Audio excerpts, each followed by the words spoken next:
Olá, minhas lindezas, tudo bem? Bom, vamos continuar com a nossa matéria de ecologia, tá? A gente vai falar agora sobre sucessões ecológicas. Sucessão ecológica é um conjunto de etapas que vão fazer um ambiente chegar ao equilíbrio, beleza? E aí, a gente tem dois tipos de sucessões. As sucessões ecológicas podem ser primárias ou secundárias. E aí a gente vai começar com as sucessões ecológicas primárias, beleza? Esse tipo de sucessão ecológica, ele se caracteriza pela formação de um ecossistema a partir de um ambiente inóspito. Tá? O que seria um ambiente inóspito? Um ambiente inóspito é um ambiente que não é hospitaleiro, ou seja, ele não consegue hospedar ninguém. Não tem solo, beleza? Não tem como ninguém pegar nutriente. E aí, tipo, eu preciso de um pioneiro para começar o processo, beleza? E aí se eu preciso de um primeiro, como consequência, eu não tenho outra alternativa. Sempre quando você tem a sucessão primária, você vai vendo aumento de biodiversidade até chegar no equilíbrio. Beleza? Então, olha um exemplo. Imagina que você tem uma ilha vulcânica. Tá certo? Nessa ilha vulcânica, o vulcão entrou em erupção e aquela lava, né, derretida saiu cobrindo tudo e aí ela se solidifica. Quando ela se solidifica, ela chega e forma um ambiente que é completamente inóspito. E aí então eu preciso da ação de pioneiros.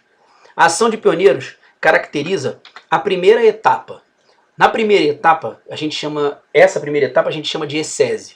O que vai acontecer? Líquens, por exemplo, vão se instalar na rocha. O líquen é uma associação de alga com fungo, lembra disso daquela aula de relações ecológicas, né? Onde o fungo vai corroendo a rocha, absorvendo sais minerais e água e dá para a alga. A alga faz fotossíntese e produz matéria orgânica que sustenta o fungo. E aí ele vai se espalhando. E à medida que ele vai se desenvolvendo, esses ácidos começam a corroer a rocha lentamente. Essa parada é lenta, não precisa ser rápida. Beleza? Vai levar o tempo que for necessário. Mas vai haver a corrosão lenta e gradual dessa rocha. E aos pouquinhos vão se formando frestas, vão se formando espacinhos. E aí nesses espaços, por exemplo, já tem água sendo retida, sacou? A água da chuva. E aí começam a brotar, por exemplo, briófitas, que fazem parte desse processo também. As briófitas são importantes porque elas vão guardando umidade dentro dessas frestas, contribuindo com o intemperismo da rocha, né? E aí esse intemperismo vai acabar gerando a formação de um solo, né? Mesmo que inicialmente, assim, um solo que ainda não está preparado, beleza? E aí, à medida que eu tiver capacidade de começar a sustentar alguns produtores, a diversidade vai começar a aumentar. E a partir do momento que a diversidade começa a aumentar, a gente vai entrar nas séries ou séries de sucessão. Se liga, olha aqui, um estágio mais avançado da ecese, né, com muitas briófitas ali no meio, beleza? E aí a gente entra nas séries. Olha só, repara aqui, ó, esse início. Nesse início, você não tem solo, tá vendo? É a rocha nua. E aí no final da ecese, ó, olha aqui, ó, já tem um solozinho no final, um solinho aqui, pá. E aí as briófitazinhas, né, e algumas plantinhas pequenininhas já começando a abrir espaço no meio do caminho. E aí as séries vão começar a avançar.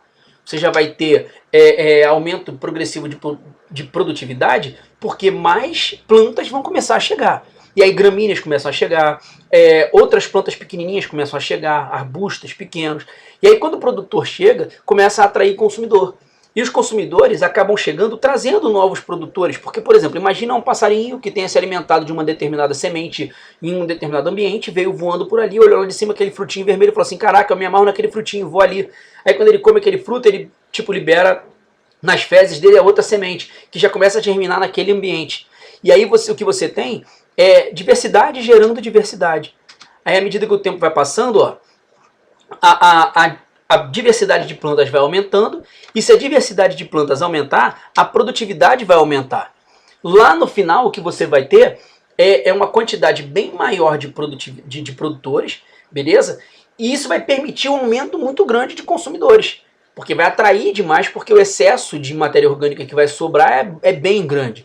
Entendeu? E aí nesses estágios finais sobrevivem, né, em sua maioria, plantas que aguentam, por exemplo, estações secas, sacou? Uma insolação um pouco maior, pouca chuva durante o ano, entendeu? Porque é um ambiente que ainda é meio agressivo, ainda é instável, tá? E enquanto a diversidade está aumentando, as competições são bastante intensas, porque, por exemplo, imagina que eu tenho um nicho ecológico vago. Quando eu tenho esse nicho ecológico vago, chegam 2, 3 ali e eles começam a competir por esse nicho.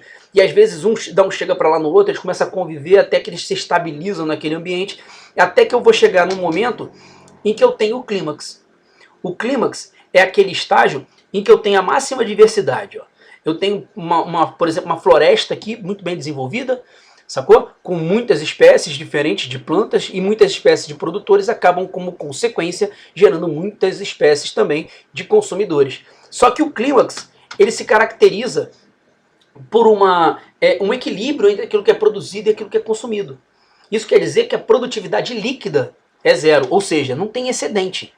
Beleza? E nesse ambiente aqui, clímax, ele chegou no máximo de diversidade que ele consegue suportar.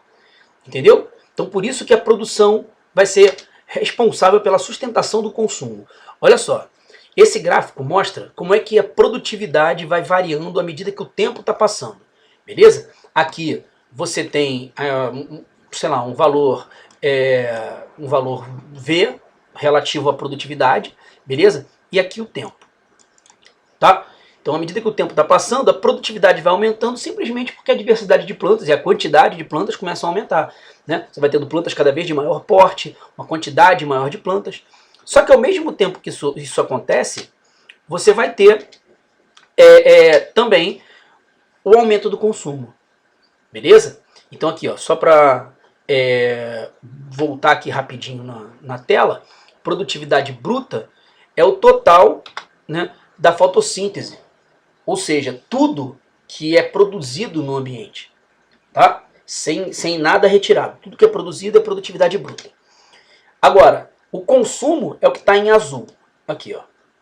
De início, ele é ridículo. E à medida que o tempo está passando, ele vai aumentando. Está aumentando até eu chegar aqui, ó, no finalzinho, aqui no clímax, né? E ele se equiparar ao que foi produzido. Beleza? Então você vai ver que durante o processo que você tem, ó, a produtividade líquida de início é quase zero, né? Porque basicamente tudo que é produzido é consumido pelos próprios produtores ali daquele lance. Né? À medida que aumenta a produtividade, eu vou abrindo caminho para aumentar o consumo, até eu chegar no clímax onde tudo que é produzido é consumido. Beleza? Então aqui, ó, a produtividade líquida é o excedente. Ó. No início, na excese, não tem nada. Né? Nas séries iniciais a produtividade líquida é bem baixinha, né? É maior do que zero, mas ainda é bem baixa. Durante as séries finais você já tem uma produtividade líquida bem grande, para poder atrair cada vez mais consumidores, até eu chegar no clímax, que é quando a produtividade se iguala. Beleza?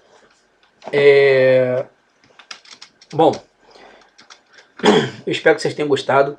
Tá? Eu vou fazer mais um sobre sucessão secundária. E aí quando eu postar eu aviso a vocês também. Obrigado e tchau.